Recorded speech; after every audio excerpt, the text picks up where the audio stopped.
You're in the rant wormhole where I rant about whatever my $15 a month plus patrons want me to rant about. You can get one of these by becoming one of those. This one is for Wada, who says, rant about the differences in the Pokemon fandom between those that just liked Pokemon as a kid and thought it was fun, and those for whom Pokemon became a subject of nerd interest and they actually learned a lot of things about it. As a big Pokemon nerd, I always get triggered when you, who claim to be a Pokemon guy, don't know basic things about the game series, like when you did not know stat debuffs go away when you switch out your Pokemon, holy god. But then I see May absolutely spank you in knowledge, and clearly she has a lot of insight into the mechanics and just what's going on in the games. Do you think there is an inherent tension between these two ways Pokemon affected different people in their childhood, or do you have a different viewpoint on the topic? There's definitely some tension. And there's tension on multiple levels, not just between the ones you're describing. And it's because Pokemon is a multimedia franchise that has all these different parts that all intersect with each other. So for me, I got into Pokemon when I was 7. And I found out about it through the anime and the card game. I only found out about the video game a little bit later. So, like, the anime, before it even hit TV, they had already been... Let me... Pokemon had, like, a really long, involved rollout. I think they knew they were going to try to make it a huge deal, and when they brought it to America, they did so with a sort of tactical approach. So, you know, you've got Wizards of the Coast, who had made the Magic the Gathering card game, which has already permeated and become popular. They got Pokemon lined up behind it, huge collectible card game, and they had the anime. They had released like a tape of the first 5 episodes, a VHS tape, before the anime hit TV. My cousin, my eldest cousin, who was probably 17 or so at the time, he had that tape, and he had showed it to me and my brothers, as well as my parents had bought him some Pokemon cards for his birthday, and I think he gave all the ones that he had already had to me and my brother. So we had this sort of vague awareness of Pokemon going on. And then it started to catch on. And I started hearing about it at school, hearing people talk about it. So eventually I start watching the show. And I catch on to when it airs. I loved the show. I loved the card game. Now, I would go to Pokemon League every fucking weekend. So that means my family drives to either Toys R Us or a local comic store, depending on which period we're talking about. And, you know, there would be like 50 fucking people there playing Pokemon cards. And there was a whole system involved where every time you trade a card, you get a point. Every time you fight a battle, you get a point, or 2 points if you win. And once you reach 20 points, you get a promo card that's exclusive to the Pokemon League. So we've got all these promos, we're doing all this trading, battling, like, we had hundreds, if not thousands, of Pokemon cards, you know? And so it wasn't just something we were collecting so me and my brothers could play together, and my parents, you know, my mom, rather. But, like, also, you know, playing with all these other people. I'm surrounded by other people playing the card game. All the kids on my, you know, I lived in a cul-de-sac at the time. Everybody at school was talking about it. So Pokemon was just everywhere. But it wasn't central around the game. You know, it was more than that. It was probably the cards that were the biggest deal when I was a kid that got the most other kids involved. And then for my birthday, because I was at this point now, you know, getting to be a big Pokemon fan, that was when my parents got me Pokemon Red and Blue, and my cousin, I think he handed me down a Game Boy Color to play them on. So maybe they bought it, I don't remember the story, but like, you know, so eventually I had the game. Now, the thing about the Pokemon game is that it is designed to be accessible to anyone at any skill level. You can beat Pokemon knowing nothing.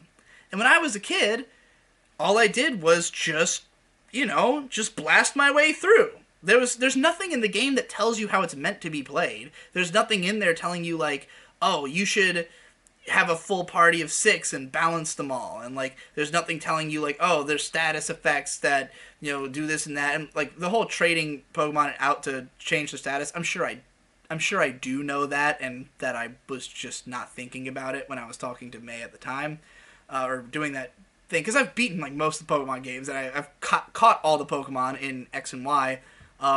You know, clearly I've had a lot more experience with the games than I might let on by acting like a fucking moron when I talk about them. But like the with Pokemon Red as a kid, I beat the whole fucking game with my Venusaur. Like I literally had just I didn't even have anything else in my party. Like I just had a Bulbasaur and I destroyed the game with it. And like eventually I had an Amistar and a Dodrio on my team. And it's not like I hadn't caught anything else, but I generally just didn't care about catching Pokemon. Why bother? My starter can beat everything. Like if you use your starter to beat every encounter in the game, it will level so fast and get so strong, it will be fucking unstoppable. And then I would just play through the Pokemon League over and over again because I was trying to get my Venusaur to level cap.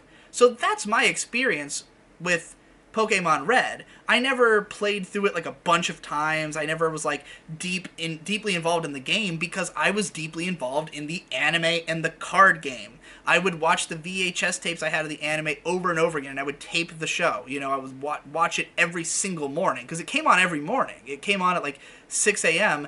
every day right before I went to school. So I'd wake up, watch Pokemon with a bowl of cereal. You know, when I got home, might put on one of the tapes, might play some cards. Maybe I'll break out the game as well. You know, and eventually Gold and Silver came along. I loved Silver. It was my favorite game for a long time. That one I think I did play through multiple times. And eventually I tried to get a little bit more tactical because like I had Nintendo Power and it would tell you like what is supposed to be like a great team. But like, you know, for competitive play, but I never played anybody. I never played against people in Pokemon because I was 8 and I didn't know how. You know, I mean, we had link cables and shit, but like kids I knew were all untrustworthy and we're all trying to fucking link cable glitch you and like yank it out before you get your fucking Pokemon and all that kind of shit. Like it was scary to play with the link cable with other kids because other kids were fucking assholes, you know? So, and also about trading. There's a lot of Pokemon as a social experiment might be part of why I don't like people, because people were assholes about you know, how they handled Pokemon as a social experience. But you know, I was into it a lot long after it was cool. You know, like after all the other kids at school, which only took about a year, stopped being into it, I'm still out there wearing all the shirts, collecting the merch, you know, playing with the toys, seeing the movies in theaters, buying the cards still. You know, I have, like, I don't just have the first set. I have tons of fucking Pokemon cards going up through, like, probably all the way up through Gen 2. Gen 3 was basically when my era of Pokemon as an obsessive came to an end, you know. But, like, just because I got older and got into other things. But I still love Pokemon and I still return to it. But, like, again, I was never into the games on, like, a high level of play kind of way. And, like, I didn't have a strategy guide for the game.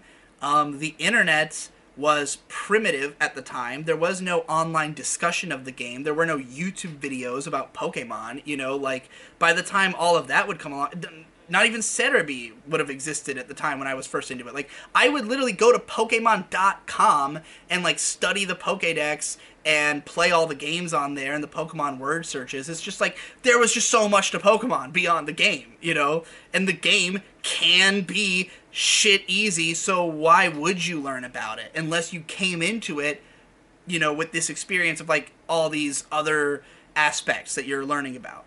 So, you know, I played through them normally, never beat Ruby or Sapphire, never played Diamond and Pearl, kind of dipped my toes back in with Soul Silver and White, but I never beat them. Eventually, you know, when X and Y came out, that was when I made, like, a big return. And, like, I also was, you know, I liked the Best Wishes anime, I liked the Sun and Moon anime, I've beat Sun and Moon and X and Y, you know, got all the Pokemon X and Y, but, like, you know, there's a lot to it. So, yeah, I have a tension with me and Pokemon fans who, when I was a kid, you know, liking it for as long as I did caused a lot of problems for me. You know, like, I liked it for 4 years and I got bullied for it. I got made fun of for liking Pokemon. And so when I hear, like, people my age who, like, talk about it, like, oh, yeah, I remember Pokemon, man. Oh, what was that one? Charmander? Yeah, that was the shit, dude. And I'm just like, fuck off. Because I know that, yes, you were mega into it, and then you got out, thought it was uncool, shit on me for liking it, and now here you are, being nostalgic about it and having these happy memories of, oh, Pokemon, that was so cool, you know, and then you didn't think so for a while. You know, that I resent. So I understand why people would resent me in a similar way. Resent me for talking about Pokemon and acting like I have all this cred in the thing, when these days when people talk about Pokemon online, it's mostly about the game. The anime fell off big time in popularity. You know, the card game fell off big time in popularity. And there's still people who care about those things, but if you're on the internet talking about Pokemon, you're probably talking about the games. And now these games have been explored in insane detail. Everything, every mechanic is talked about. And I can watch False Swipe talk about every Pokemon's entire history as a competitive type. I don't know any of this shit. I know nothing. You know, I can watch people do Nuzlocks. Didn't know about those until Ben Saint told me about them. You know, until like him and Mumkey started doing them. You've got, you know, all this meta, all these game-breaking glitches. I didn't know Pokemon Red was like, everybody talks about Pokemon Red and they're like, oh yeah, that game was so broken. Like that's what it's known for. I never knew it for that. You know, I just played the game as a kid and beat it with my starter. Like I never thought of it as this broken game because I was never in the community. You know, I was in a community of people playing the card game when I was a kid, but not in an online Pokemon community. So you know, I think that, for instance, May, she got in with Gen 2 as a kid. By the early 2000s, you know, when Gen 3 came around, that was when Cerebi and all that kind of shit started being like a big deal, and people were reading FAQs and talking about it in forums. And so she was into Pokemon at an age when it became an internet phenomenon, and the internet cares again more about the games. And she had a strategy guide, so she knew more of the mechanics in more depth. And then she got really into Pokemon YouTube, you know, so she's watched all these videos by guys like who's that dude who she likes, who fucking, god damn it, I can't remember. There's like she used to watch like lots of Nuzlocke videos and videos that just go into depth about the meta, and so she knows all this shit. I don't. Never watched those videos. Was not interested in that element of it. So like when people come at me for not, you know, knowing all this shit about the games, I'm just like, well, quiz me about the anime. Quiz me about the original show. Quiz me about the cards. Like, I can tell you some shit, you know, but that's just not what people look at as Pokemon today, you know. There you go.